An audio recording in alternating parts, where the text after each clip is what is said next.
días, ¿cómo están ustedes? Buenos días, doctora. Está haciendo frito, ¿eh?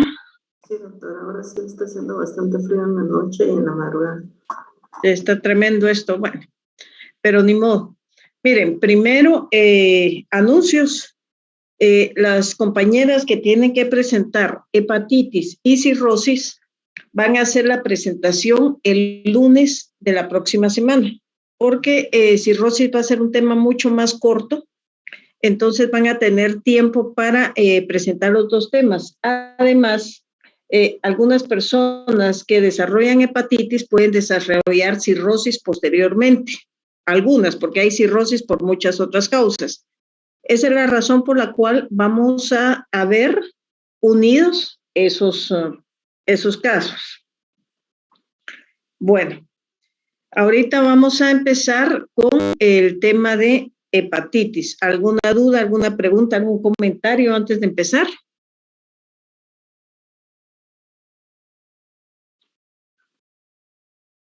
¿Ninguno? Todo bien por el momento, doctora. Gracias. Bueno, empecemos pues.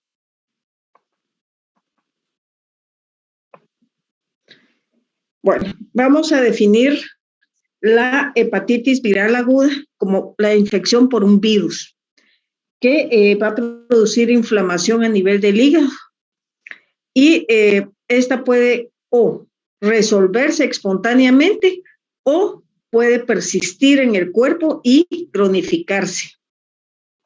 Hay varios grupos de virus que pueden causar hepatitis y se han clasificado básicamente 5 tipos.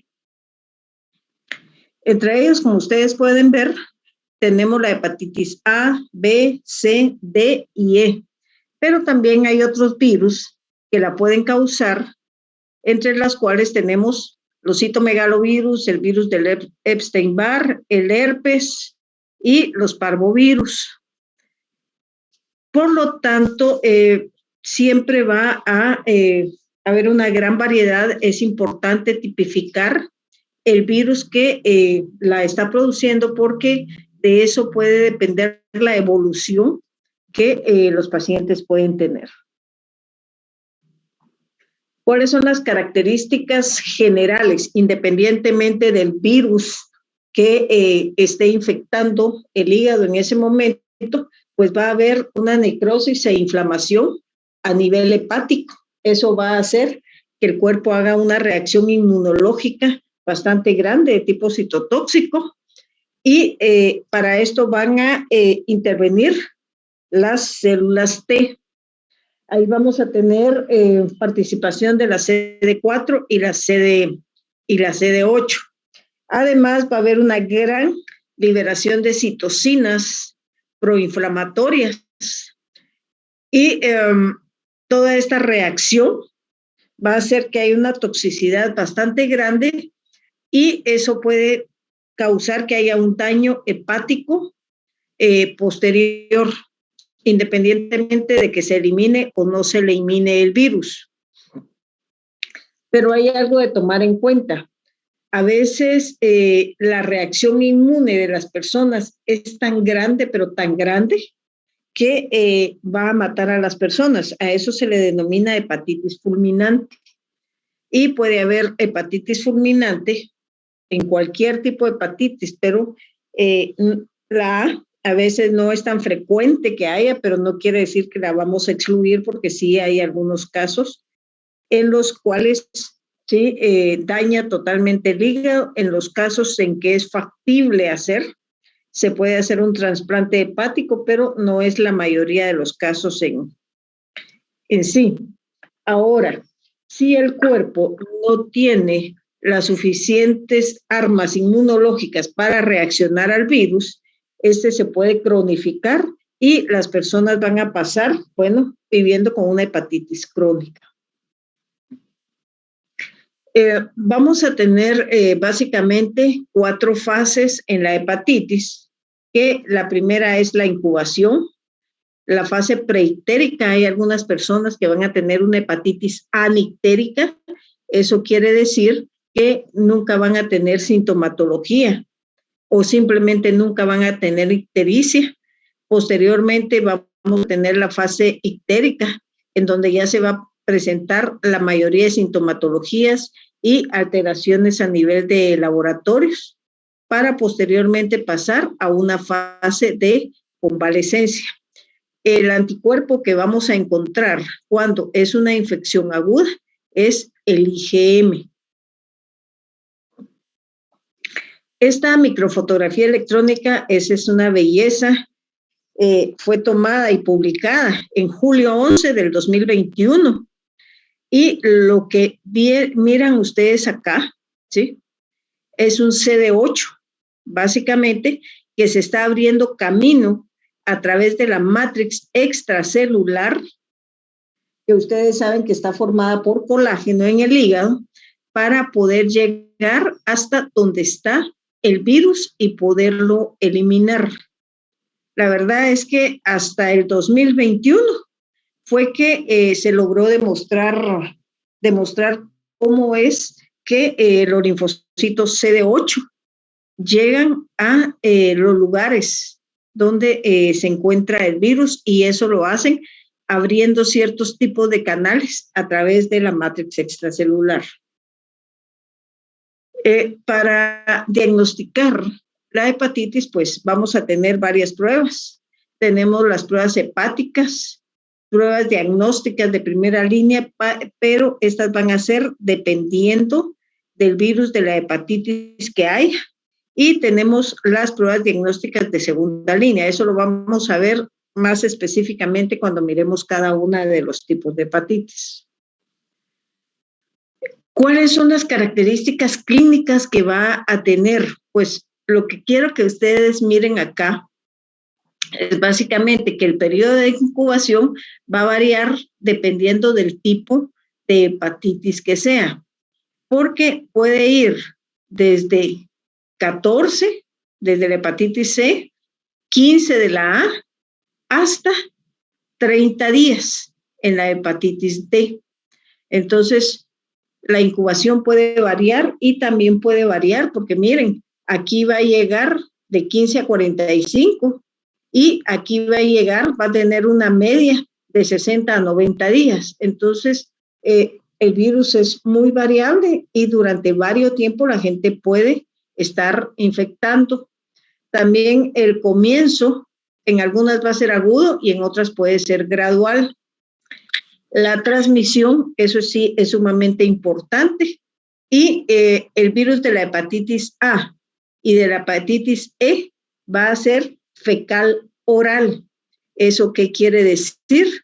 Que las personas que manipulan alimentos tienen que ser bien controladas, porque si es de aquellas personas que no se lavan las manos frecuentemente, pueden estar infectando a mucha gente a la hora de estar manipulando alimentos.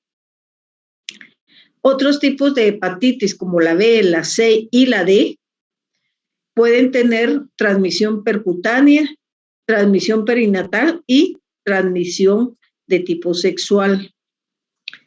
La gravedad, pues, va a depender en cada una de ellas, solo que la hepatitis D es la que va a presentar un mayor porcentaje de personas, que puede ser fulminante, mientras que la hepatitis B y la C son las que se van a cronificar mucho más frecuentemente, al igual que pueden llegar a ser portadores asintomáticos. Las personas con hepatitis pueden evolucionar a tener un cáncer hepático, sobre todo en la hepatitis de tipo B, pero también eso no excluye a las otras dos tipos de hepatitis, la C y la D.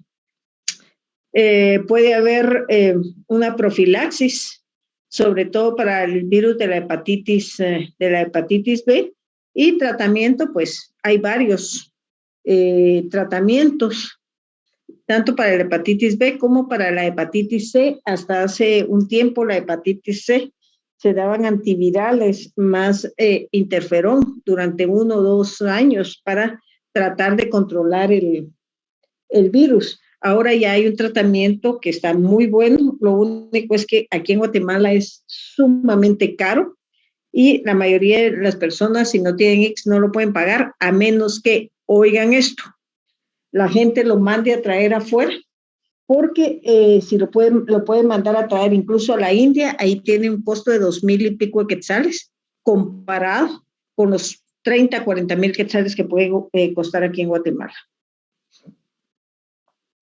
Los estudios diagnósticos, pues hay muchos análisis serológicos que nos pueden indicar el tipo de hepatitis que las personas pueden tener.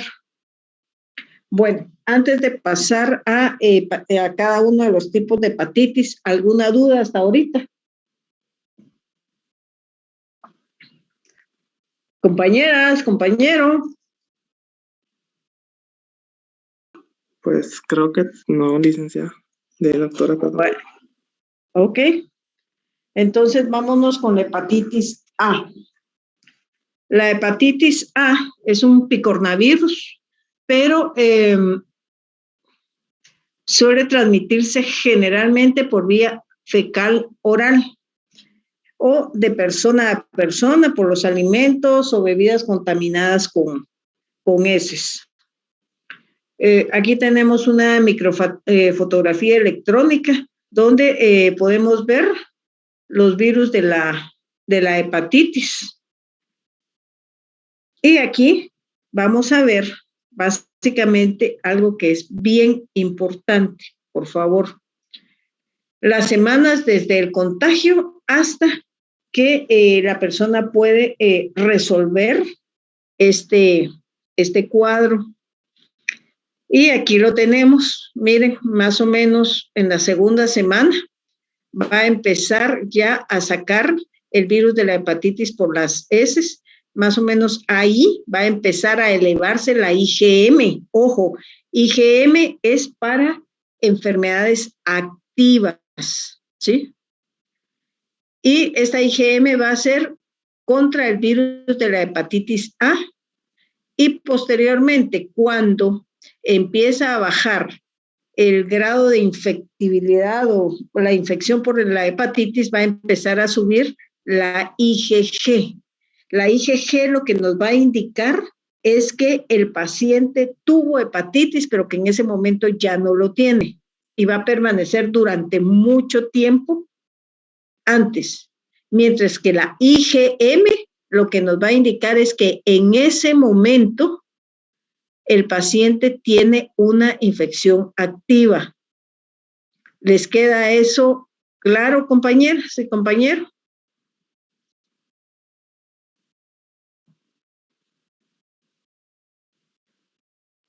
Sí, doctora, gracias. Sí, doctora, gracias, está claro. Bueno, entonces eso sí es importante. Vamos a ver. Luego vamos a seguir con la hepatitis B. Bueno, la hepatitis B, el tipo de transmisión es un poco diferente. Primero, la transmisión va a ser sexual. Segundo, puede ser perinatal, de madre a hijo, que tiene una tasa muy elevada, arriba del 90% de infección crónica una vez la gente ha desarrollado hepatitis B. Y la otra forma es percutánea, por todo lo que es sangres, hemoderivados y materiales médicos o quirúrgicos, o gente drogadicta que comparte las jeringas. Aquí en Guatemala, si ustedes miran el tipo de transmisión entre el esquema de vacunación, que nosotros copiamos el esquema gringo de vacunación, se le pone la vacuna de la hepatitis a los niños casi al nacer. Yo le preguntaba a unos amigos pediatras por qué se la están poniendo tan tempranamente si las vías son de tipo sexual, perinatal y lógicamente hay que investigar a la madre cuando esté embarazada o mejor si es antes de que esté embarazada o la transmisión percutánea.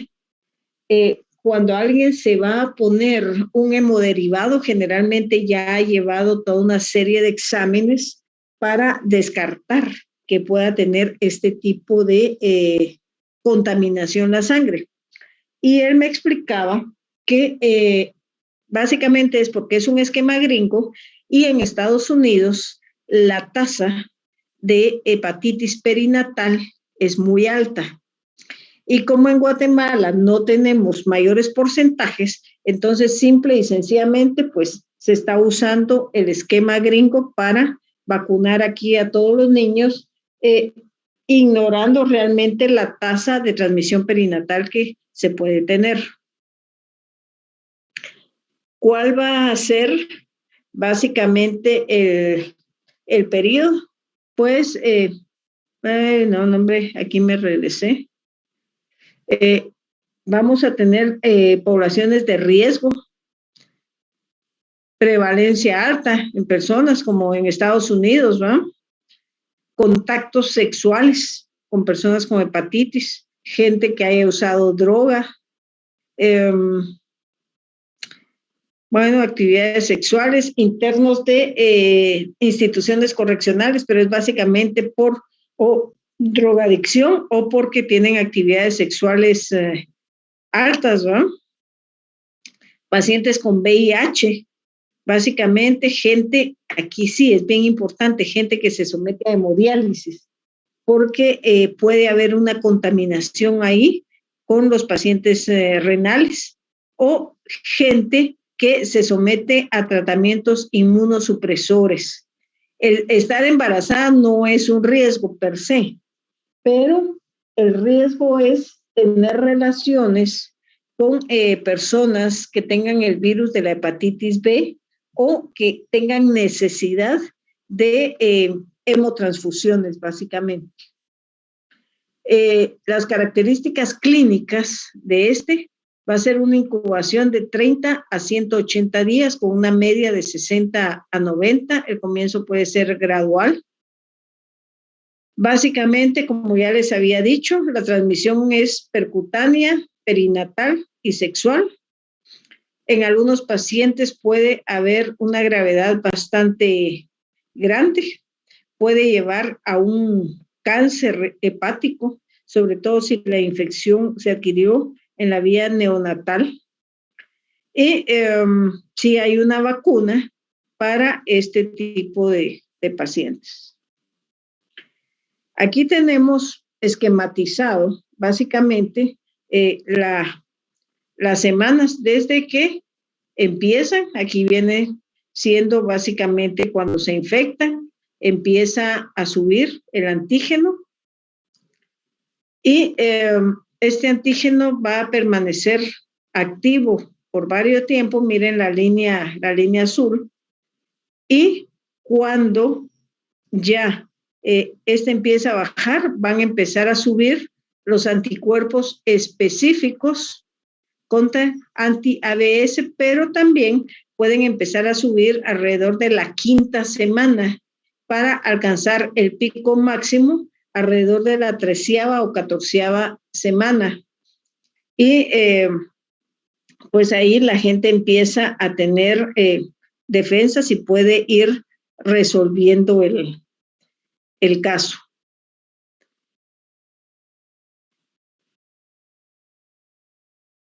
Las características serológicas, pues aquí, como ustedes pueden ver, vamos a medir la IgM, que es enfermedad activa, IgG, cuando esta se puede ser cronificada o cuando ya hay seroconversión en el mismo, o si se vuelve un portador de bajo nivel, vamos a estar teniendo IgG positiva durante algún tiempo.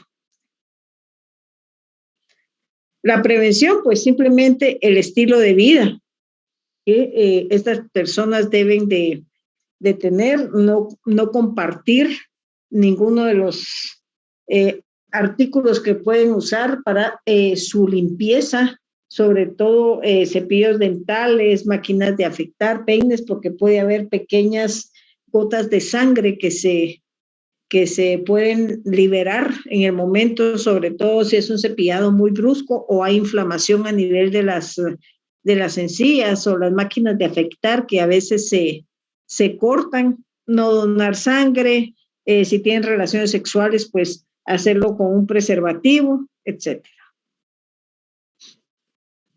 Hay un porcentaje de pacientes que son vacunados, pero no responden, básicamente.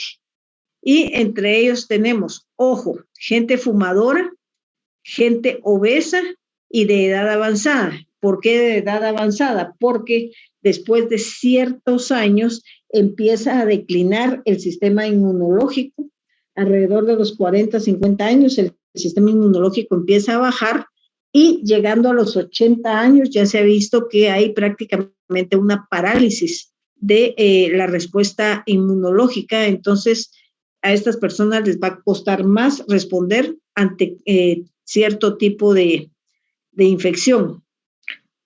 Ahora, también tenemos que ver que de 1 a 2 tercios de los vacunados van a perder sus anticuerpos a los 10 o 15 años de ser vacunados. Entonces, tienen que recibir dosis de repuesto.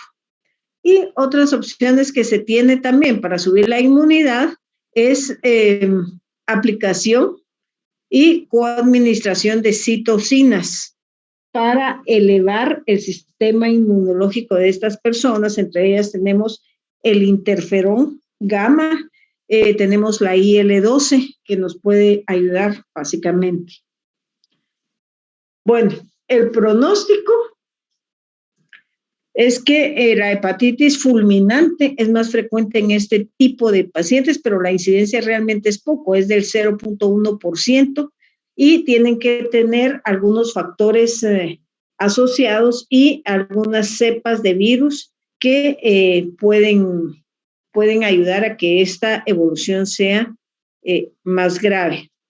También tenemos que ver que los pacientes que están infectados al nacer pueden tener una recuperación espontánea y eso se da en alrededor del 5% de este tipo de pacientes.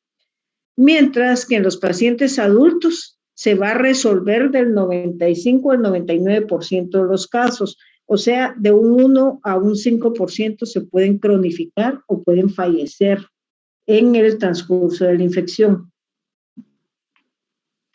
Luego, si nos vamos a la hepatitis C, también es de tipo viral, va a ser por sangre infectada, entonces básicamente va a ser en todas aquellas personas que van a estar manipulando sueros, sangre, materiales contaminados y pues va a ser más frecuentemente.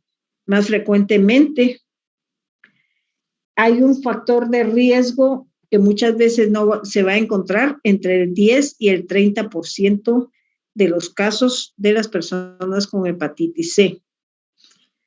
Como ya les dije, ¿quiénes son los pacientes que tienen mayor riesgo? Gente inmunosuprimida, gente que comparte drogas, etcétera, hemofílicos que hay que estarles pasando factores de coagulación, gente que está en hemodiálisis, gente que tiene aumentos que no se explican de la aminotransferasa, transfusiones sanguíneas, manipulación, parejas sexuales, y eso puede ser que las personas tengan mayor riesgo de desarrollarse.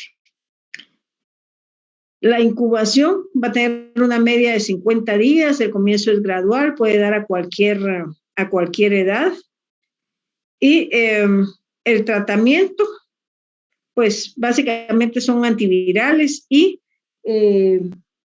citocinas, como es el interferón pegilado, y no hay una vacuna para la misma. Aquí tenemos los datos de laboratorio, cómo estas pacientes pueden irse alterando, básicamente. Entonces estamos hablando desde los meses de contagio, y los primeros meses es cuando las aminotransferasas van a estar más altas hasta ir disminuyendo paulatinamente, y dependiendo de si el paciente se cura o se cronifica, pues así van a ser los laboratorios. Aquí tenemos, después de la infección, varios meses después de la infección, Acá van a aparecer los síntomas alrededor de los 3 meses, luego van a empezar a bajar alrededor de los 6, 7 meses para permanecer básicamente bajos, y los anticuerpos van a ir subiendo, empiezan a subir básicamente a los 3 meses y van a permanecer altos por mucho tiempo en la vida, siempre y cuando esta gente logre su curación. Hay casos muy interesantes y como les dije hace un momento, hay un porcentaje que no se logra establecer la fuente de contagio. Y les voy a contar un caso que tuve la oportunidad de tratar, pero que es uno de los que me pareció más interesante. Se trata de una química bióloga que un día platicando llegó y me dijo, mira, fíjate que ¿será que me das cita en tu clínica? Porque mira, me siento muy cansada, yo descanso, pero estoy sumamente cansada, y sí se le miraba así. Cuando llegó a la oficina, pues le empezamos a hacer cierto tipo de laboratorios. Y lo curioso en ella es que tenía una linfocitosis muy alta. Acuérdense ustedes que los linfocitos son los que se elevan en enfermedades virales. Total es que empezamos a descartar cualquier causa, y a pesar de que no estaba ictérica, etcétera, etcétera, pero sí tenía malestar general, le dolía todo el cuerpo, un cansancio bastante grande, no tenía fiebre, no tenía mucho apetito. Se le mandó a hacer todo el perfil de hepatitis, mandamos a hacer todos. Ella en ese momento no tenía elevación de ninguna de las pruebas hepáticas, pero ante la duda, pues preferible hacérselo, porque las químicas biólogas, por estar manipulando sangre, son gente que tienen mucho riesgo de desarrollar cualquier tipo de estas enfermedades. Y cabal salió con el virus de la hepatitis C. Se empezó a buscar por todos lados cuál podía haber sido el sitio de contagio, y no se encontró.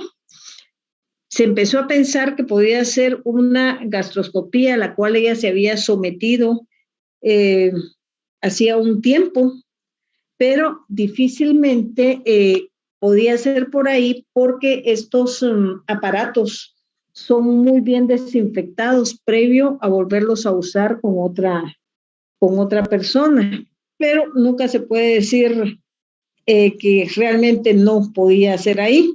Pero surgió un dato muy curioso, y es que ella, desde que era estudiante, era el prototipo con sus compañeras y era la que siempre sacaban sangre como modelo, porque ella tenía siempre los linfocitos altos, siempre los linfocitos altos.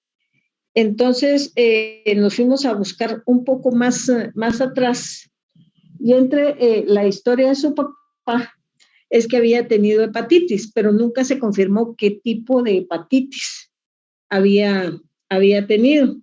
Y lo raro es que de todos los hermanos, ella era la única que había salido con ese problema.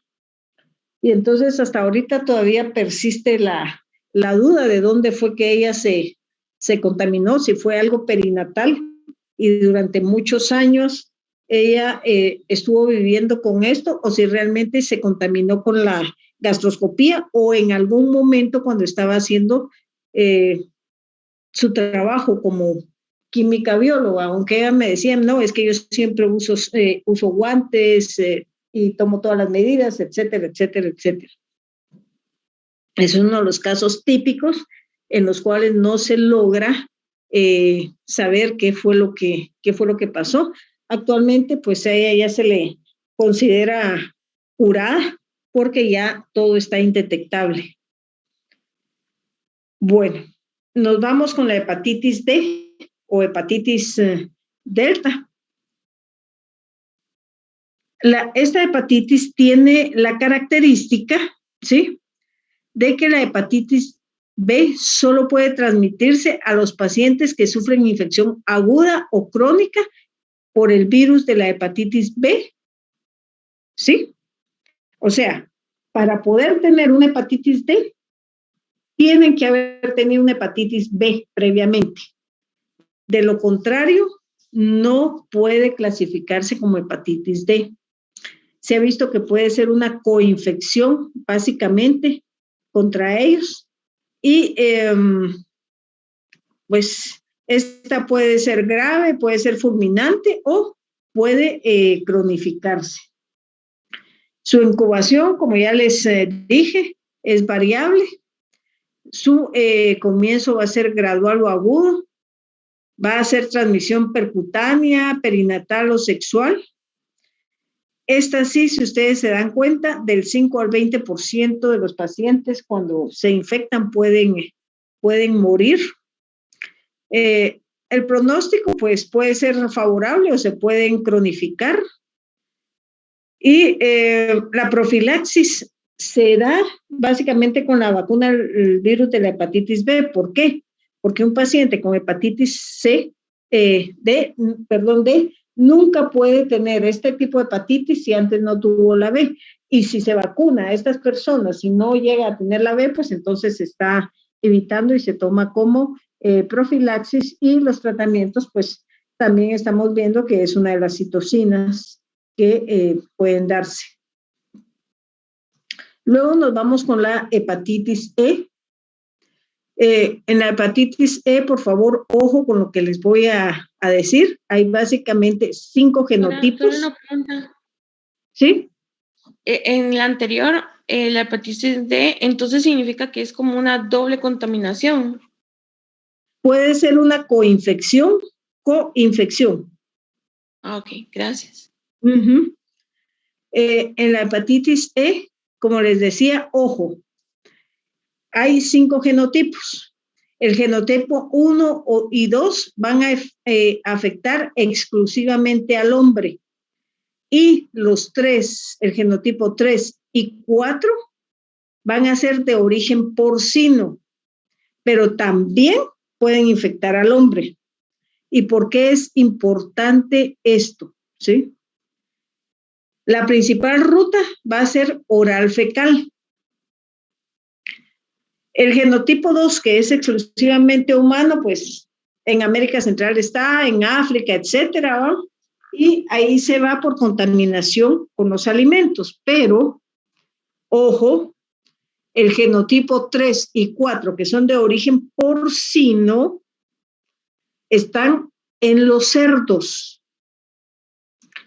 Y se ha visto en Europa y Estados Unidos y Asia que la principal fuente de contaminación son los alimentos, ¿sí? Y aquí se puede dar en carniceros, en granjeros, la gente que le gusta la carne no tan cocida, sino que mucha gente le fascina la carne cruda, y todavía si lo hace en animales que están infectados, pues básicamente ahí puede contaminarse. Por lo tanto, a la gente que le gusta cerdo y todos los derivados de la carne de cerdo, tiene que asegurarse de que ésta haya sido adecuadamente cocinada y tiene que manipularse en una forma adecuada. Porque piensen ustedes, y es algo que a veces no se mira así, aunque dicen es poco frecuente, pero el problema es que si ese poco frecuente me toca a mí, yo voy a hacer el 100%. Se puede comprar carne, esa carne va contaminada, viene, se va a cortar, entonces la ponen en una tabla de picar para cortar, y esas tablas de picar muchas veces tienen pequeñas rayitas adentro, ya sea que sean plásticas, que sean de madera, etcétera, etcétera, que es muy difícil que puedan ser limpiadas adecuadamente en las cocinas. Y después vienen, agarran y la pueden cocinar. Si la cocinan bien, qué bueno.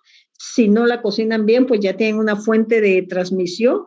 Incluso la persona que la está manipulando, si no toma los cuidados adecuados, se puede contaminar de la hepatitis, sobre todo si agarra con las manos y prueba un poquito de comida, pero ojo, si en esa tabla después solo le pasan un poquito de agua y cocen verduras que tienen que ser al dente, pero esas verduras ahí las pican, ya estamos contaminando esas verduras y como las tomamos al dente, estamos pasando contaminación.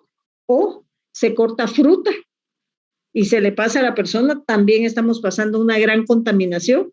Por lo tanto, ahí es muy importante todos los cuidados preventivos a la hora de preparar los alimentos, valga la redundancia, en todos los servicios de alimentación. Las características, pues van a llevar una incubación de 14 a 60 días. La transmisión fecal oral del 1 al 2% va a ser fulminante y bueno, pues nunca van a ser portadores, ahí o se curan o se mueren, pero no hay otra evolución. Dudas hasta ahorita de esos tipos de hepatitis, porque vamos a entrar a ver otros tipos de hepatitis ahorita.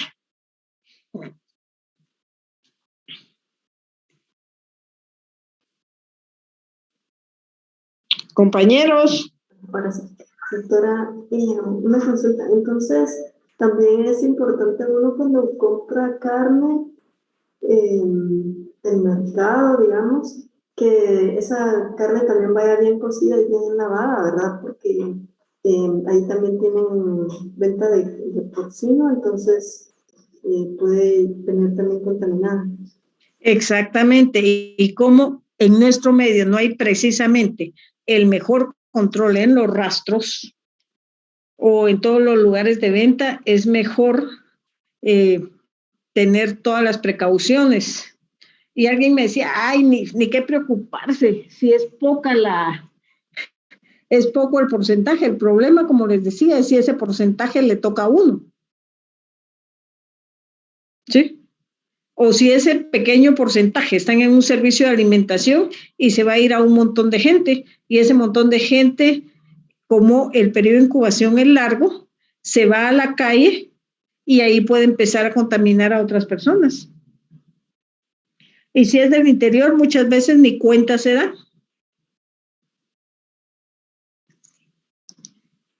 Así es que ante todo, tiene que ser un muy buen control, sobre todo en esos dos tipos de hepatitis, que la transmisión es fecal oral, que debe tenerse un control bastante grande en todo lo que son los servicios de alimentación y en la forma de preparación de los alimentos, porque puede ser una fuente de contagio. ¿Alguna otra duda, compañeras y compañeros? Licenciada, otra pregunta. De los embutidos, ese como vienen como de los intestinos, ese también, digamos, es importante, puede estar ahí el virus y también es importante como cocer bien esos embutidos. Exactamente. Es importante cocer todo bien. Y a mí en lo personal, yo, Hilda Gomar, a mí no me gustan los embutidos. Primero, de qué son hechos, porque una cosa es lo que algunas personas les enseñan, que son de pura carne y todo lo demás, y otra de lo que realmente son hechos en los lugares de producción. Yo tuve un paciente, bueno, realmente la esposa era mi paciente, no él, y él fue auditor de una de las lugares que fabrican embutidos aquí en Guatemala. Me reservo el nombre, es un lugar grande y ustedes encuentran de esos en todos lados en el supermercado. Y esa persona no les comía un solo embutido porque me decía, ay no, doctora, qué asco. A mí me gustaban mucho, pero cuando vi cómo los fabricaban, yo no volví a comer un embutido en mi vida. Y ese es el problema. Una cosa es cómo les enseñan a ustedes a hacerlo, como debe ser, o cuando los llevan a Intecap y a otros lados que les enseñan a hacer embutidos, y todas las cosas que le echan en las grandes empresas, que muchas veces no deberían de hacerlo, pero así bajan costos. Pero el riesgo es mucho mayor.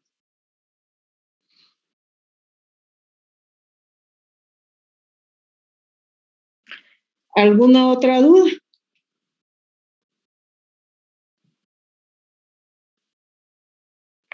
Compañeras. No, doctora. Bueno. Veamos los otros tipos de hepatitis. Aquí tengo, vamos a ver. Sí, esto ya lo hablamos, es una coinfección, cuando estábamos hablando de la D y la B. Los otros tipos de hepatitis viral, como ya les dije, pueden ser por otro tipo de virus, el herpes, el citomegalovirus, herpes Epstein-Barr, simple, etcétera, etcétera. Siempre debe considerarse en los casos en los cuales vayamos a tener transaminasas elevadas o una gamma-glutamiltransferasa elevada, y si ese paciente tiene cáncer o es VIH positivo o tiene alguna patología que los puede inmunodeprimir, como es diabetes, esclerodermia, lupus, etcétera, etcétera. Entonces, si empieza a tener sintomatología hepática, pues siempre debe de pensarse en un tipo de hepatitis para poder descartarse en ellos. Bueno, también vamos a tener la hepatitis viral crónica y la hepatitis autoinmune. Bueno, ¿qué es lo que vamos a definir como una hepatitis crónica? Es aquella hepatitis que a nivel del tejido hepático va a tener áreas de necrosis y de inflamación permanentemente. Puede ser por muchas causas, como pueden ser virales, pueden ser autoinmunes, puede ser por alcohol, puede ser por enfermedades metabólicas, como ya les dije, entre ellas está la diabetes. Y estas personas pasan con una inflamación del hígado durante mucho tiempo y es una de las causas que pueden evolucionar a cirrosis o a un carcinoma hepatocelular. Por lo tanto, no es de decir, si es una pequeña elevación de estas pruebas hepáticas nada más, sino que hay que investigar porque no es normal que estas pruebas estén elevadas, aunque sea en mínimo porcentaje. Bueno, la sintomatología va a ser muy inespecífica, pero algo que sí es muy común en todos los tipos de hepatitis va a ser la fatiga. La gente con hepatitis siempre va a manifestar mucho cansancio. Puede tener dolor en el hipocondrio derecho. ¿Por qué? Porque acuérdense que ahí es el lugar donde tenemos nosotros básicamente el hígado y puede alterar el sueño también, sobre todo entre 11 y 1, 2 de la mañana. Es donde estos pacientes se quejan de que muchas veces se despiertan cuando tienen este tipo de problemas.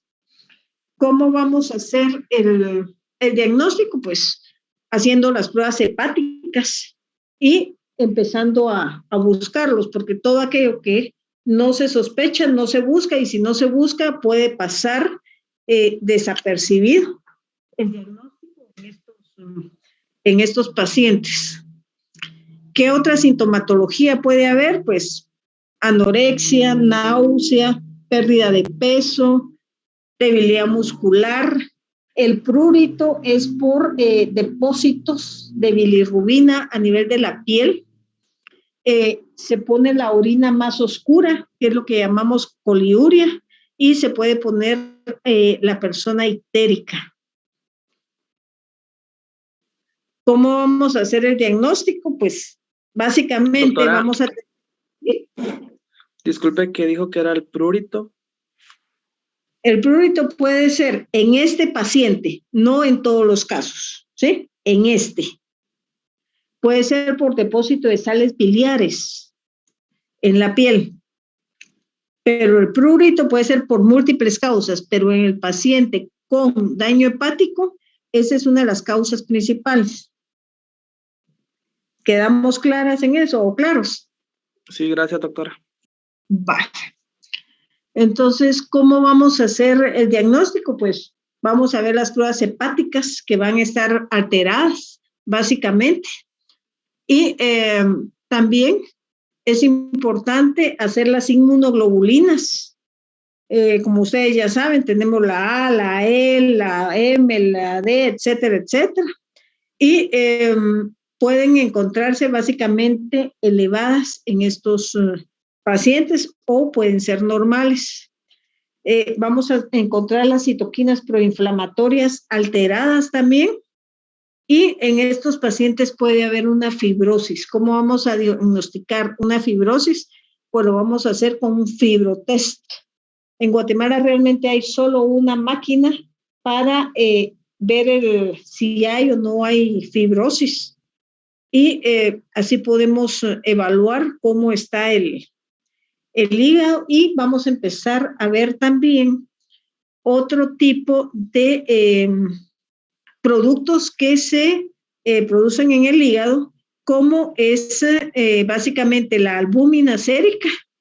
Tenemos que ver el tiempo de protrombina, que acuérdense que nos mira la vía intrínseca de la cascada de la coagulación, porque nos va a alterar todos aquellos factores dependientes de la vitamina K, que es lo que mira la vía intrínseca, y tendríamos que ver las alfa-fetoproteínas que básicamente se van a elevar si el paciente tiene un cáncer ya a nivel hepático.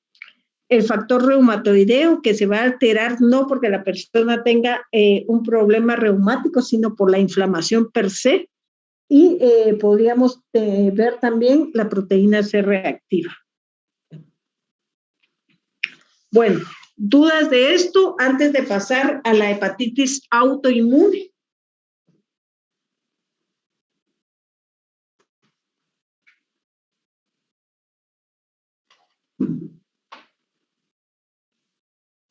No, doctora, no hay. Y solo una pregunta, porque dijo que afectaba la protrombina del factor de coagulación.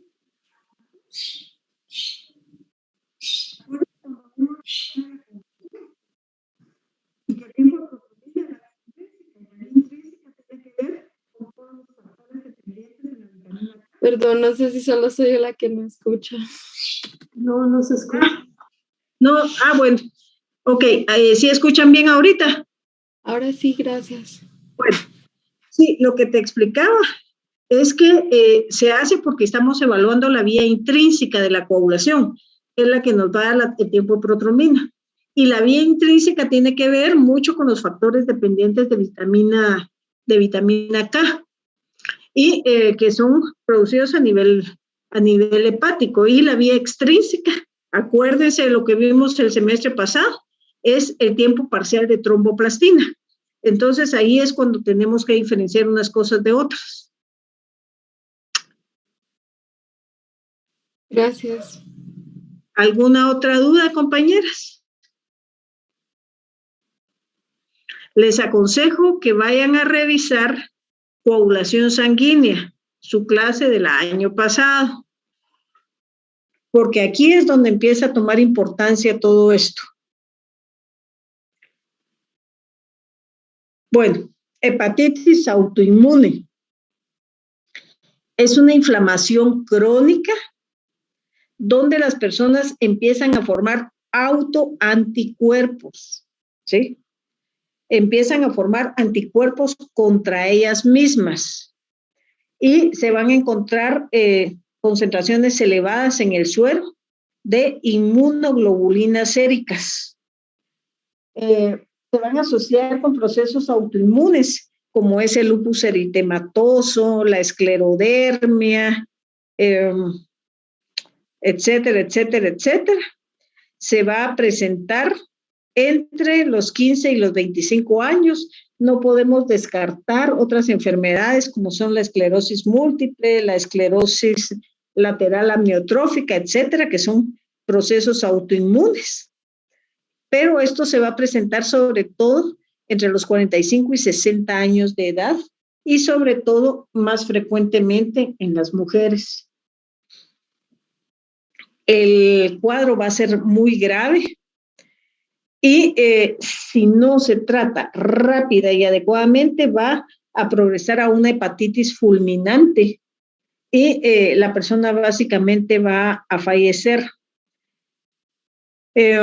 Como ya les había dicho antes, los pacientes pueden tener fatiga, pueden tener ictericia y autoanticuerpos, elevada la IgG y no hay anticuerpos órgano específicos, básicamente.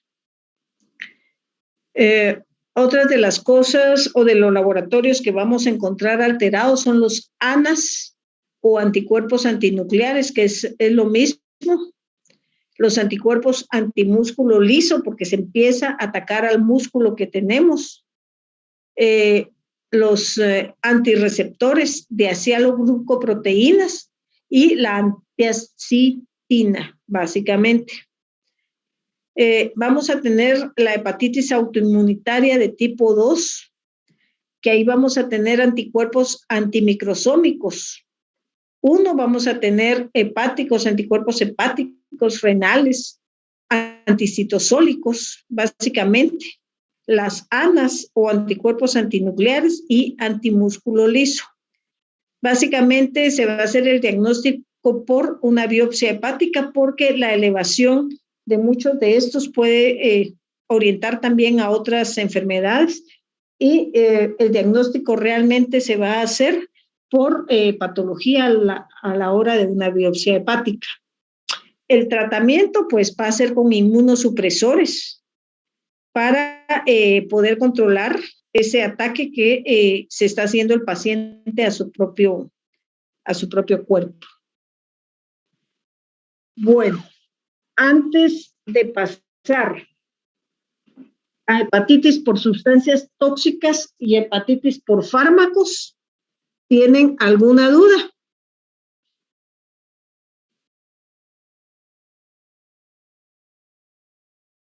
No, doctora, gracias. ¿No tienen dudas? Vale. Entonces, quiero ver esto, básicamente. Veamos.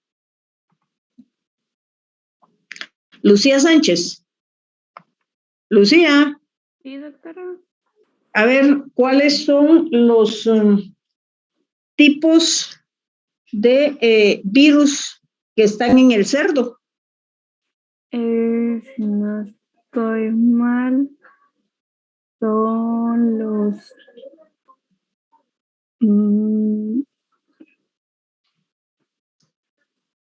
los 3 y 4.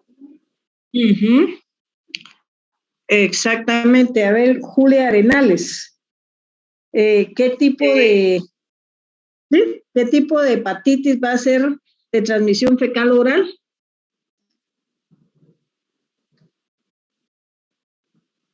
Julia. Bueno, Julia no está. Abril Morales. Sí, licenciada. ¿Puedo contestar la pregunta que acabo de hacer? La hepatitis A y B. ¿Segura? No es solo la A. ¿Estás segura? No, permítame, licenciada.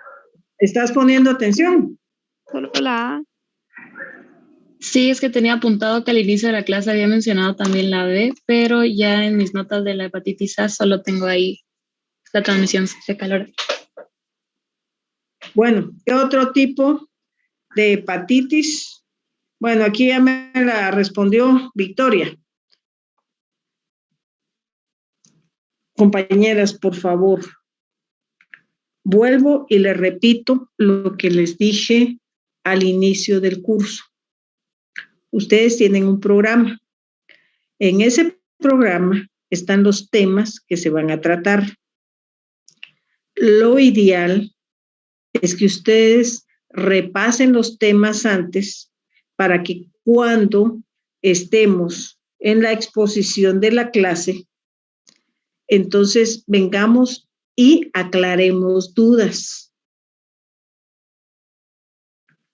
No que vengan, tomen algunas notas acá y nada más. Acuérdense que es muy importante que ustedes se preparen adecuadamente.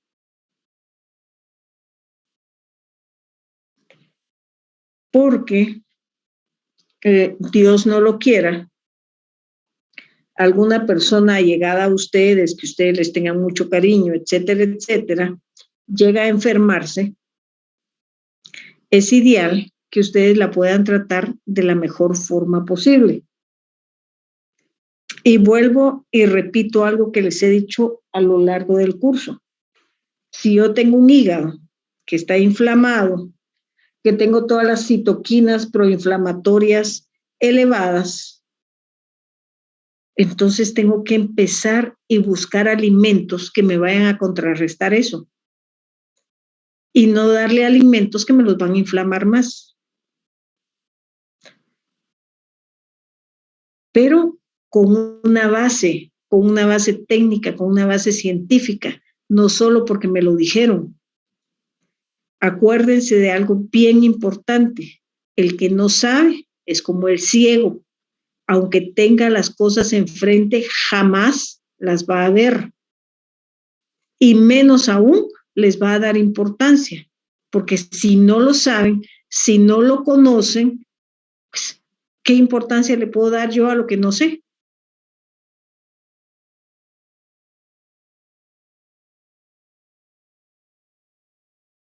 Así es que la verdad es que les sugiero hacerlo. Esto va a, pues, ya es una decisión muy personal de cada uno de ustedes. Solo piensen que en un futuro como nutricionistas pueden estar tratando a su mamá, a su papá, a su abuelo, a su hermano, a sus sobrinos, y ustedes van a querer darle la mejor atención posible.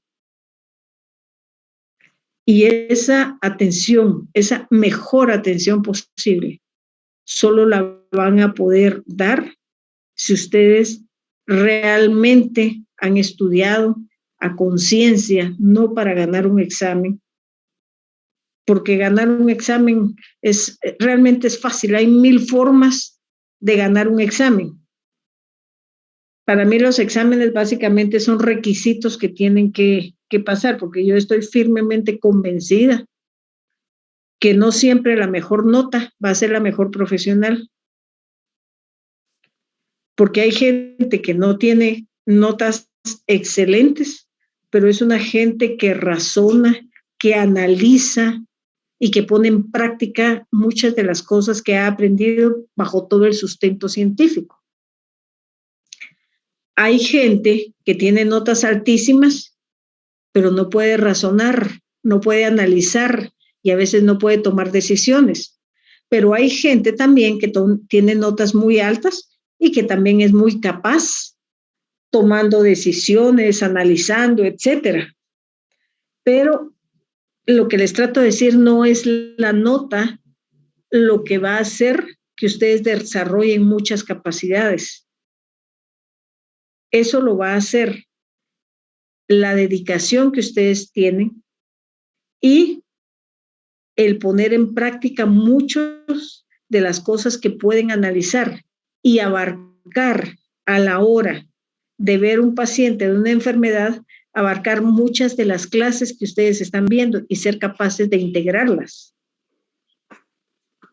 Integrar bioquímica, integrar alimentos, que eso es bien importante, integrar fisiología, integrar fisiopato, para poder tomar una conducta adecuada, y ya cuando pasen a nutrición clínica, pues sobre todo integrar mucho de todo esto.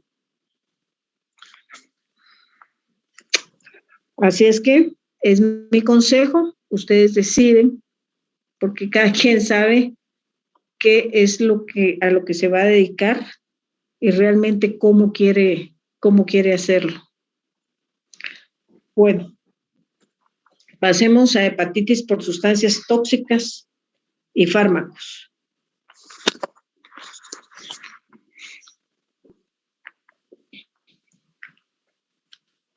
Bueno, miren este esquema, y en este esquema básicamente ustedes tienen los mecanismos por los cuales puede haber una lesión a nivel hepático. Si estamos hablando del mecanismo 1, puede ser que el fármaco, la toxina, etcétera, lo que va a hacer es a romperme la membrana celular del hepatocito. Y ese mecanismo, pues entonces ya me va a estar dañando básicamente las células hepáticas. La forma 2, o que es la B, va a alterar la bomba de transporte. Y al alterar la bomba de transporte, entonces ya tenemos lesión a nivel de los conductivos biliares y ya no podemos estar llevando nutrientes y sacando sustancias tóxicas que puede haber a nivel hepático. El tipo 3, básicamente, que es acá, entonces, ¿qué es lo que va a pasar? Pues van a haber uniones covalentes del P450. ¿Y qué es lo que va a hacer eso? Acuérdense que el P450 es uno de los antioxidantes muy grandes que tenemos acá, y esta enzima nos va a, la verdad, ayudar mucho en muchos procesos. Luego tenemos la D, que básicamente aquí lo que vamos a ver es básicamente las citocinas, como una elevación descontrolada de citocinas nos puede ir a dañar las células hepáticas. Estamos hablando que el cuerpo no va a elevar las cantidades adecuadas, sino que va a elevar más de lo adecuado. Entonces va a ser una inflamación bastante grande a nivel hepático, porque ahí las TREG nos van a estar fallando. Acuérdense ustedes que las TREG son las citocinas que van a modular la respuesta inmunológica, y al hacer esto, al no entrar las TREG a hacerlo, entonces puede hacerse tan grande la lesión que vamos a tener una necrosis y una fibrosis posteriormente. Otro de los mecanismos que vamos a tener es la activación de la apoptosis celular por el factor de necrosis tumoral, que es otra interleucina, y eso lo que va a hacer básicamente también va a provocar una inflamación muy grande, una necrosis, y posteriormente, si la persona sale adelante, pues una fibrosis. Y también vamos a tener inhibición de la mitocondria.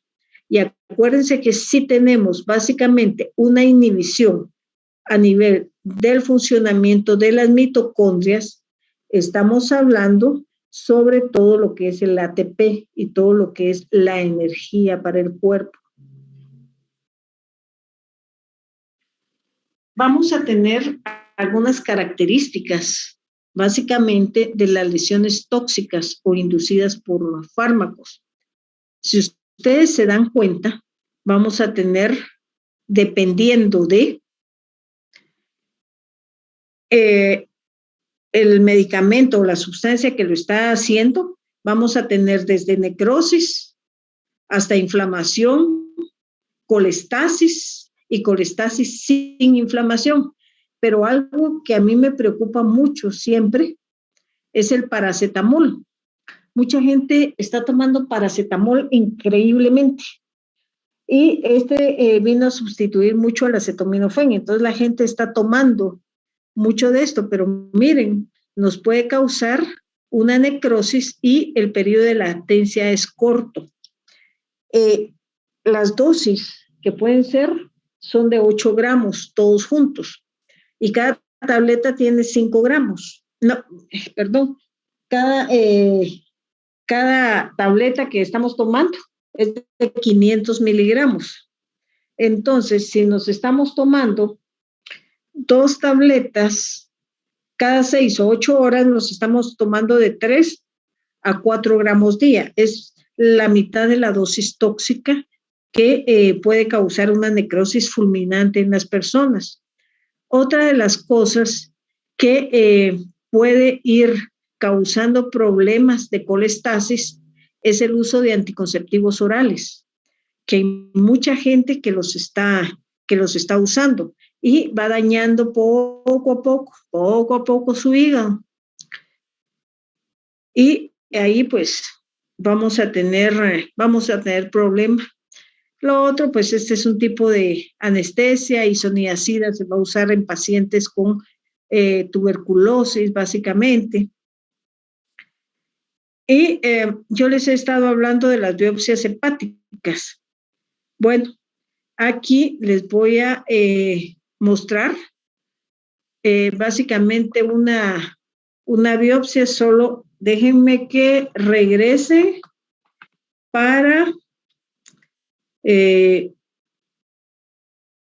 ver que podamos tener el micrófono. Vamos a ver.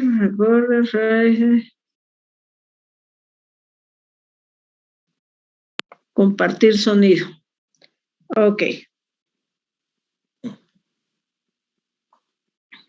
En este momento no hay todavía. Miren, ahí está el hígado. Ahí están llegando para hacer la biopsia. Miren esto. Si notan ahí, tenemos pequeñas infiltraciones blancas que son infiltración grasa a ese nivel.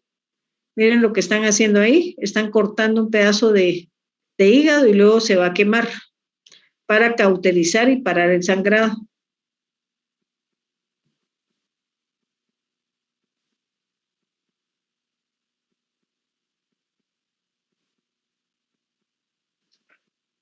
Para esto es requisito tener el tiempo protrombina y parcial de tromboplastina normal, porque si no, nunca se podría parar el sangrado en estas personas.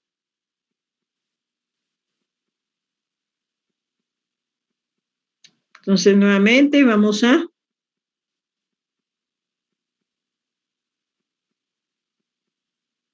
cauterizar. Este procedimiento se hace por videolaparoscopía, que esa es una incisión que se hace abajo o encima del ombligo y por ahí se mete el aparato. Luego miren ahí, ese es un hígado con infiltración grasa. Y que puede tener algún otro tipo de lesiones. ¿Alguna duda de lo que acaban de ver, compañeras y compañeros? Compañeras. No, gracias.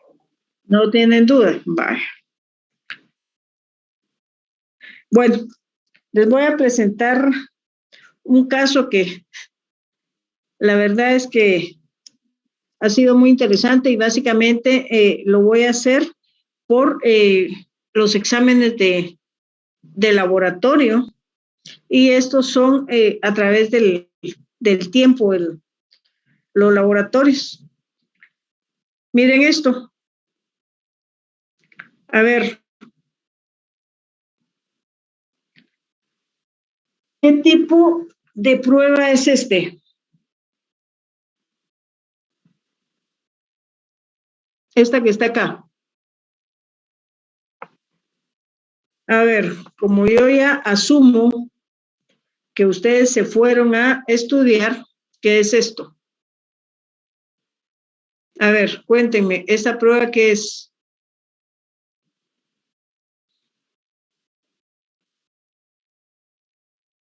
¿Qué es lo que estoy buscando con esa prueba?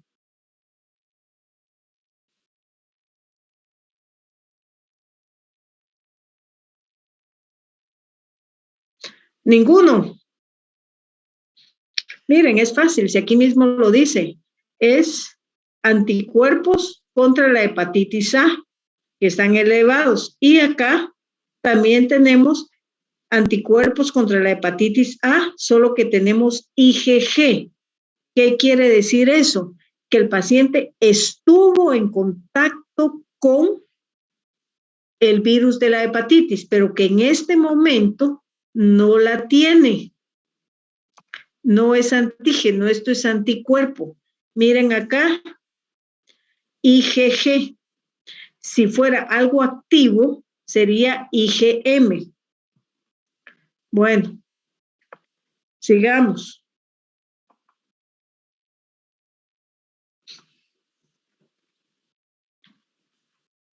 Y aquí, pues ya estamos viendo que este paciente todos están negativos, todos los exámenes de laboratorio que se le han realizado.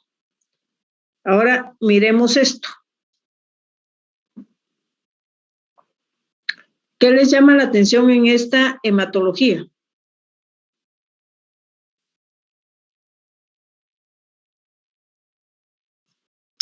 Compañeras, compañero, ¿qué les llama la atención en esa hematología? Estamos viendo.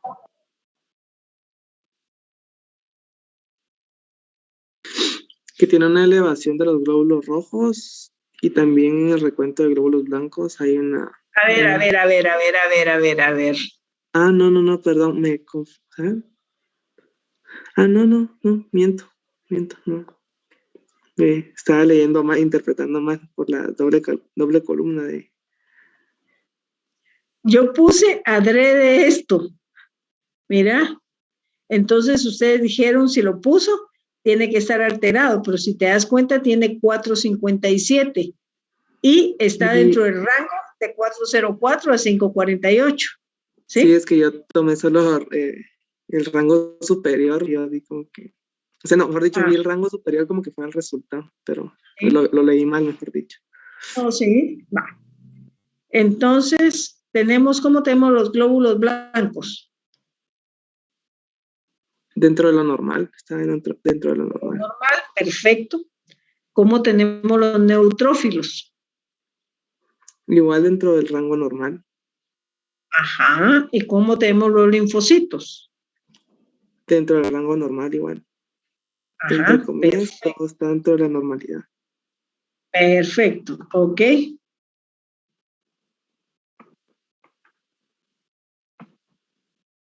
Bueno, ahora miremos este.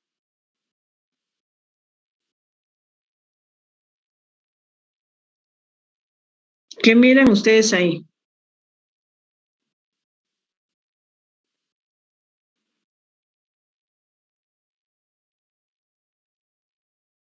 Los glóbulos blancos están elevados. Ajá, exacto. Los segmentados también. Perfecto. ¿Y qué nos está indicando eso?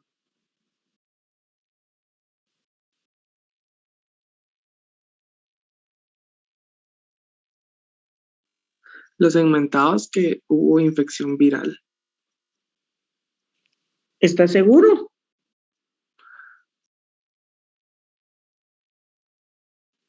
Creo que hay infección, o sea, al menos con los glóbulos blancos.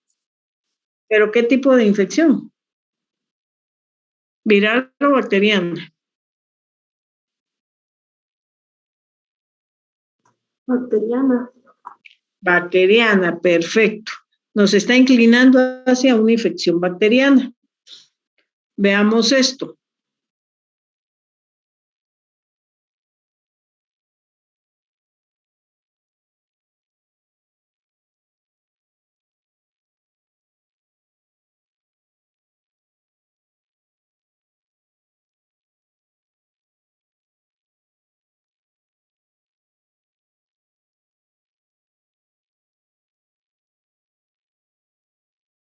¿Qué encuentran ahí? Ese es un laboratorio mío. ¿Cómo lo encuentran?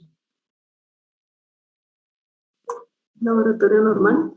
Exactamente. Bueno. ¿Por qué me hice este laboratorio? Pues básicamente porque fui invitada a comer a la casa de X gente. Y cuando llegué tenía un poquito de fiebre. Me dijo, ay, fíjate que como que me va a dar gripe. Nos sentamos todos a comer, sus hijos, su esposo, etcétera, etcétera. Y como a los 2, 3 días, ictérica completamente, ¿va? Con una hepatitis. Y ella era la que había preparado la comida. Yo no tenía absolutamente nada en ese momento, pero dije, bueno, empecemos a ver, ¿no? Pero ya que mis laboratorios salieron normales, entonces ya no me hice las pruebas hepáticas. Pero son de las cosas que a uno le pueden pasar siempre. Bueno, ¿alguna pregunta, compañeras?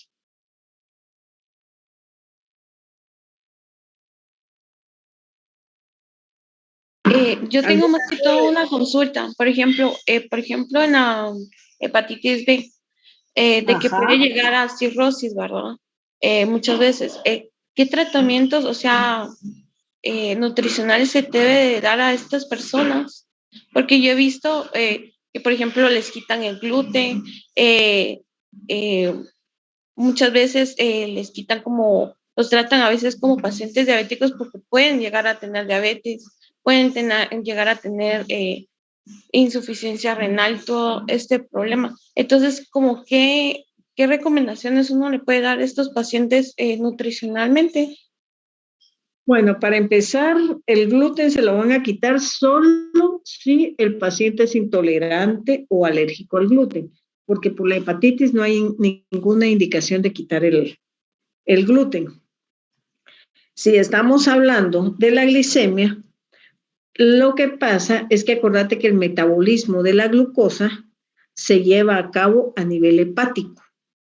Entonces, cuando tenemos un hígado inflamado, podemos tener alterado nuestro metabolismo a ese nivel y dependiendo de los valores de glucosa, pues así va a ser el tratamiento que se le pueda dar a este paciente. Hay que irlo monitorizando básicamente. Ahora, me estás hablando de que se vuelve renal. ¿Cuándo? Ojo, por favor. Cuando el paciente va a evolucionar a una hepatitis fulminante, se puede desarrollar el síndrome hepatorrenal. El síndrome hepatorrenal lo que implica es que falla el hígado, pero también falla el sistema urinario y falla el riñón. Pero esto se debe también a que empieza a haber una falla sistémica en estos pacientes. La mayoría de ellos a veces no toman suficiente líquido, hay inflamación a nivel de los túbulos renales y eso hace que el paciente no irrigue adecuadamente el glomérulo renal y dependiendo del tiempo que pase, puede empezar a haber daño a nivel renal y por eso se dice que hay un síndrome hepatorrenal, pero no es en todos los pacientes. Y el tratamiento, como tú me lo estás preguntando, va a ser tal vez y depende. ¿Qué es el tal vez y depende? Va a depender del cuadro clínico de la persona. Si prácticamente no tiene sintomatología, está bien, un poquito de fiebre, un poco de malestar y nada más, o si el paciente ya está presentando cuadros mucho más graves. Entonces ahí es tal vez y depende. No hay esquemas en medicina y también tenemos que ver que en nutrición no tiene sentido tener esquemas, pues, sino que tienen que ir a la par de la evolución del paciente. Precisamente eso estábamos hablando ayer. La hija de una amiga que ahorita está haciendo residencia en medicina interna en el Roosevelt.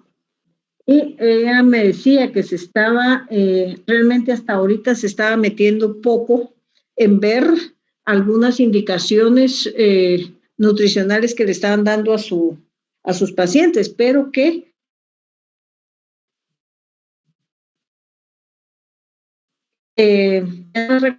empezar a ver realmente qué tipo de alimentos les están dando a sus pacientes para hacer conjuntamente con el área de nutrición un mejor tratamiento para cada uno de ellos. ¿Qué tanto lo van a lograr hacer? No sé, pero ya se están haciendo conscientes de esto, porque ustedes tienen que trabajar en una forma conjunta para que el paciente tenga los mejores resultados.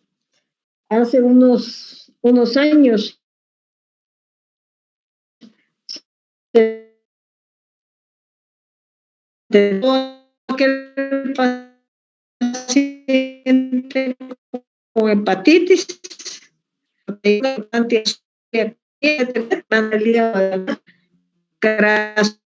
su error. ¿Por qué? Porque normalmente todo, etcétera, etcétera, y si no se las damos al paciente, pues el hígado las va a tener que fabricar y va a tener más trabajo. Entonces, ahí va a depender de cada uno de ellos. Ahora, si nos vamos un poquito más adelante y estamos hablando de una encefalopatía amoníacal, que lo vamos a ver en la próxima clase, ahí sí tendríamos que quitar todas las proteínas o animal, porque van a meter al paciente en mayor problema y se dan proteínas de tipo vegetal. Y no todo paciente que tenga hepatitis va a desarrollar un síndrome hepatorrenal, ni va a alterar la glucosa, sino que depende. Ahí sí, nuevamente. Gracias, doctor. Y otra pregunta, por ejemplo, así como esos suplementos, así como el Enterex Hepatic, ¿esos son buenos para pacientes o no? ¿O es dependiendo también la forma, o sea, la gravedad? No solo depende del tipo de enfermedad, sino que de la bolsa del paciente. ¿Tú sabes cuánto cuesta cada uno de esos? ¿Cuánto se Sí, pero digo, o sea, por ejemplo, para una persona que ya está como casi, ¿cómo se llama? Con cáncer, o sea, porque es que yo he visto personas que ya como ya ni les dejan tomar proteína, entonces, ¿qué se pueden hacer en este caso? Por eso te digo nuevamente, tal vez y depende, porque no solo hay Enterex, hay otro tipo de suplementos nutricionales que se le pueden hacer, así como también se les pueden hacer ponches o se les pueden poner aminoácidos intravenosos, pero eso va a depender de las capacidades económicas de cada persona y del estado clínico de cada una de ellas. Tú no puedes generalizar.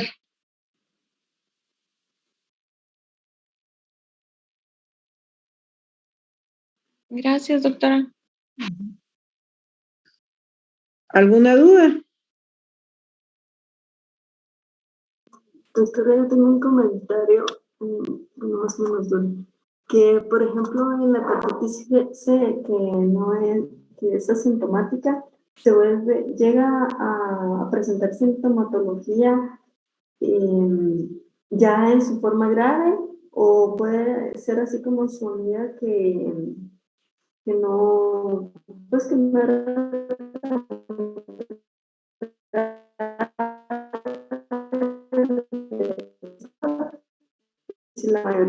No, mira, ahí volvemos otra vez a tal vez, y depende.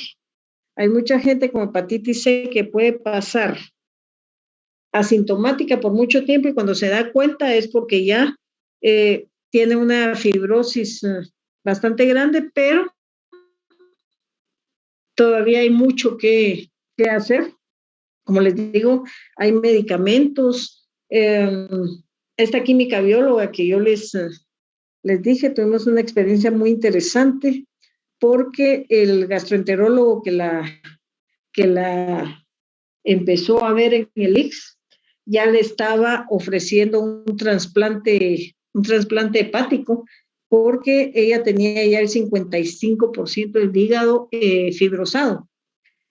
Pero se empezó a usar los medicamentos, se le puso en un régimen alimenticio bastante interesante, se usaron unos aminoácidos en ella y se utilizaron citoquinas antiinflamatorias, y lo interesante del caso es que al cabo de un año ella fue otra vez a consulta, había estado yendo a consulta, pero fue otra vez a consulta para que le hicieran el FibroScan.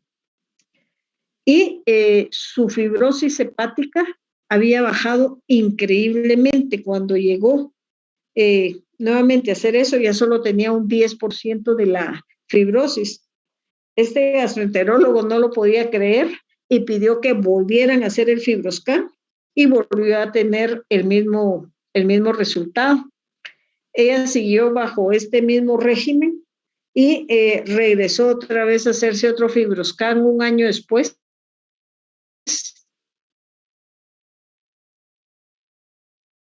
Y ya se ha sido completo.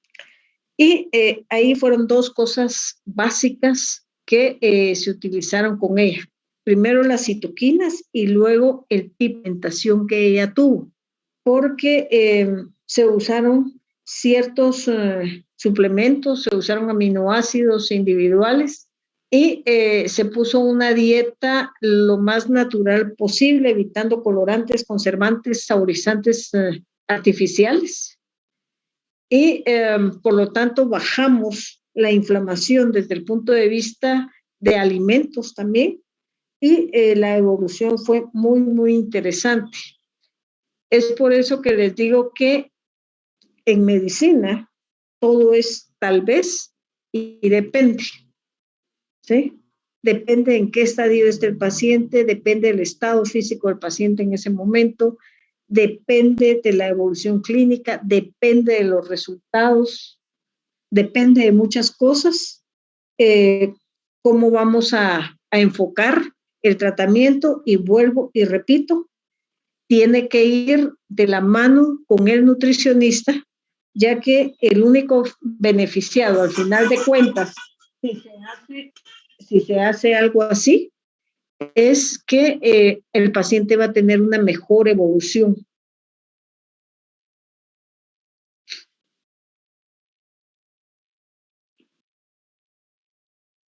Gracias, doctor.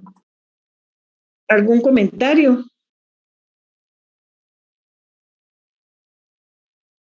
¿Alguna duda?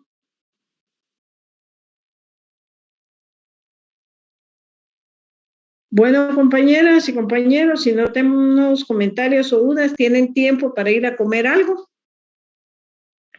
Y nos juntamos la próxima semana, el lunes. Yo voy a exponer en 1 hora el tema de cirrosis. Y ahora sí, hay 2 compañeras que ya me mandaron su laboratorio y su caso clínico.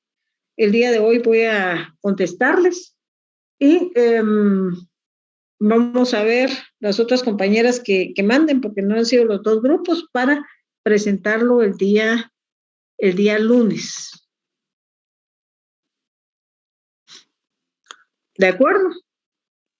Sí, doctora, gracias. Hoy le estaremos mandando la información al grupo de cirrosis, porque la estábamos terminando de analizar para ver cuál, a nuestro criterio, cuál se nos queda un poquito mejor o está más completo. Perfecto, interesante eso. Ese tipo de presentación les incluye dos cosas. Tienen que hacer una investigación documental, porque básicamente lo que hacen es una investigación documental dirigida no solo a la fisiopatología, sino que al área de nutrición, para que ustedes empiecen a ver muchas de las cosas que ustedes pueden y son capaces de hacer. Y les voy a aconsejar algo. Vayan a estudiar la alcachofa, vayan a estudiar la Cinara escolimos y vayan a estudiar el boldo. Y hablamos el lunes sobre cómo pueden utilizar ustedes esto para mejorar el funcionamiento hepático en pacientes renales, en pacientes hepáticos. Otra cosa, las personas que me mandaron la tarea,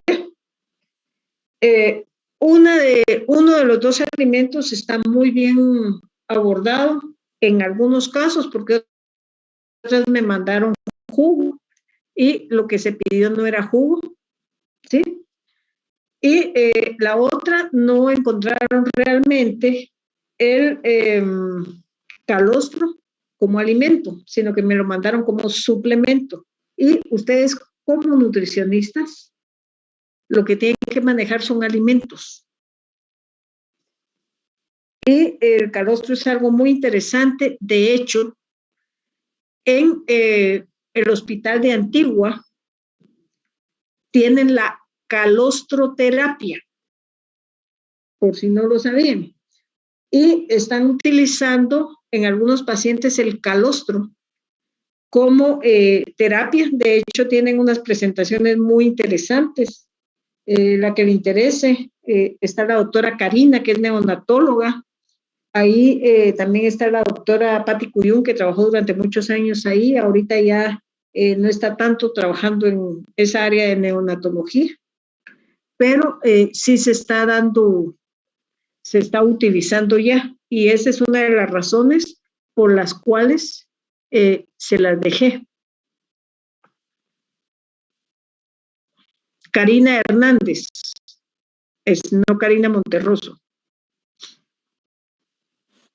Buenos días, doctora. Sí, buenos días. Yo quería comentar algo sobre el calostro. Fíjese que a mi abuelito, nosotros hace unos años les dimos calostro, pero de leche de cabra. Y la verdad es que él sí está súper descompensado. Él sí no tiene diabetes, ni hipertensión, ni nada, pero sí dejó como de comer. O sea, como que le cayó algo así como depresión, me podría decir, ¿verdad? Y no quería comer y así. Y pues nosotros tratábamos de darle Ensure y todo eso, pero cuando le dimos de ese calostro de leche de cabra, le volvió otra vez el apetito, el color fue así bien, bien notorio el cambio que tuvo, inclusive ya empezó a salir más y recuperó bastantes fuerzas, pero era de cabra, fíjese. Mira, es independiente, tanto el de cabra como el bovino, porque lo interesante del calostro es que te sube el sistema inmunológico. Y como ya les he dicho, en cierta edad empieza a bajar el sistema inmunológico y al bajar empieza a afectar mucho de la actividad de las personas. Y es por eso que es importante conocerlo, pues, y poderlo usar, porque ustedes con sus pacientes podrían indicar el calostro como alimento, pero para hacerlo lo tienen que conocer. e ir a estudiar todas las propiedades que el mismo puede tener. Y como te digo, puedes usarlo de cabra, puedes usarlo de vaca. El problema con la leche de cabra, el yogur de cabra y todo, es la cantidad de grasa que tiene.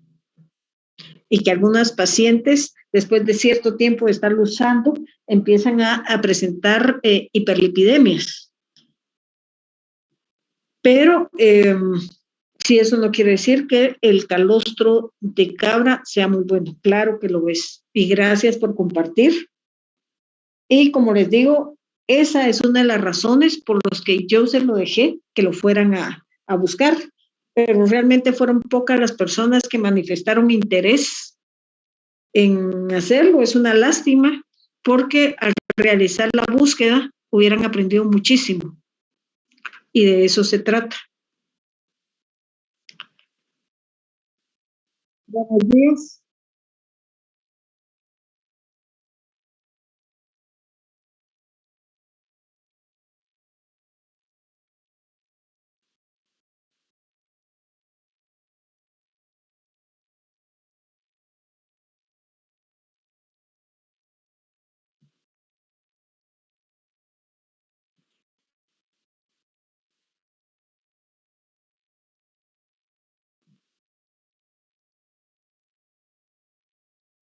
Sí.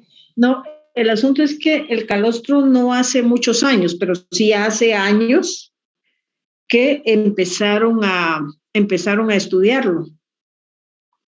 Estoy hablando hace unos 15, 20 años, están con lo que es el calostro bovino.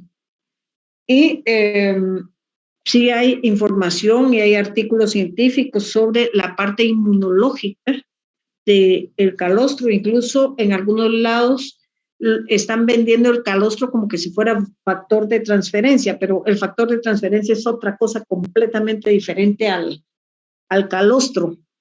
Y el calostro realmente es un alimento, porque no puede ser que de 0 días a X días sea un suplemento y luego ya cuando no es calostro y es leche, entonces pase a ser alimento. Eso no es lógico, ¿eh? Entonces,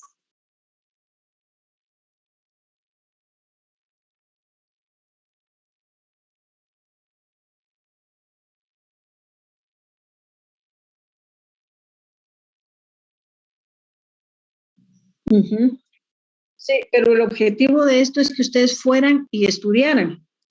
Hay una compañera que me dijo que el calostro estaba como proteína, pero el asunto es que en todas las tablas de alimentación tenemos el alimento y tenemos todo lo que contiene, no solo proteína, porque el calostro tiene grasa, tiene carbohidratos, tiene algunas vitaminas, etcétera, y no solo se va a enfocar como una proteína, compañera, la que me respondió eso. Soy médico, pero sí sé algunas cositas, sé algunas cositas y es bueno estudiar lo más que se pueda. Y vuelvo y les aconsejo, ahorita ya no lo hagan por puntos.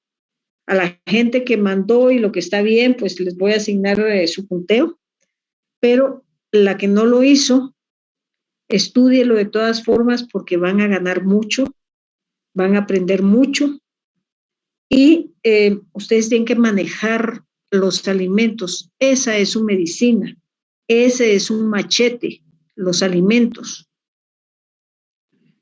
Y yo siempre he dicho que no es lógico estudiar 5 o 6 años solo para ver carbohidratos, grasas y proteínas, porque todos los alimentos tienen muchísimas cosas más, muchísimas, que ustedes pueden manejar, pueden manipular para darle un mejor tratamiento a las personas. Y otra de las cosas que yo siempre he dicho es, si la gente comiera bien, los médicos no tendríamos trabajo. Gracias a Dios la gente come mal. Entonces ahí se enferma y los médicos podemos tener algo de trabajo. porque si no, las únicas que tuvieran trabajo son las nutricionistas manteniendo a las personas sanas. En la antigua China, las personas le pagaban al médico por mantenerlas sanas. Cuando la persona se enfermaba, entonces el médico le tenía que pagar a esta persona porque era el médico el que había fallado, ¿sí? Y entonces lo ideal es mantener a cada persona, mantenerla sana, y se puede mantener sana con una alimentación adecuada. Así es que piensen todo lo que ustedes tienen en sus manos, todas las oportunidades que tienen para tratar adecuadamente a las personas y para mantenerlas sanas, sobre todo. Así es que, compañeras y compañeros, los veo el día lunes. Que tengan un excelente fin de semana. Doctora. ¿Sí? Contá.